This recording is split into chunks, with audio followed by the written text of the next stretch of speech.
Sa Davao City, patay ang 7 katao sa magkahiwalay na insidente ng landslide sa Davao de Oro at Davao Oriental.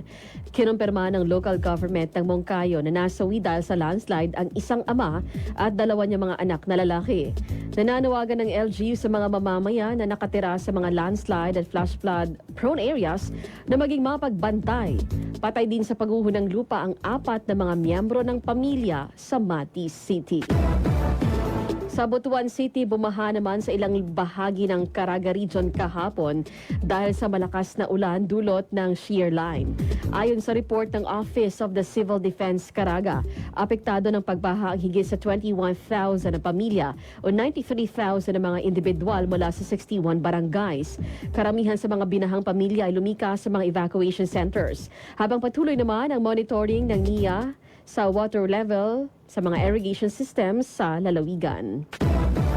Sa Marawi City, nakatanggap ng tig 5,000 pesos na cash aid ang 922 na mga estudyante. Ito ay sa ilalim ng Provision of Education Cash Assistance of the Bangsamoro Marawi Rehabilitation Program na lokal ng pamahalaan. Tinutulungan nito ang mga kabataang kasalukuyang nag-aaral sa mga paaralan at ang bilang bahagi na rin ng patuloy na pagbangon at rehabilitation ng kanilang komunidad pagkatapos ng labanan.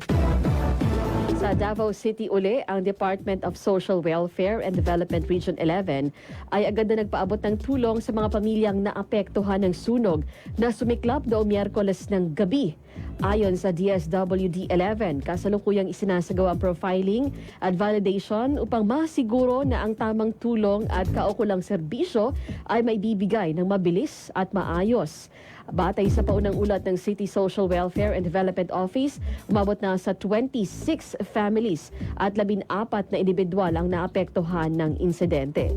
Siyam na modular tent ang itinayo naman bilang pansamantalang matutuluyan ng mga biktima.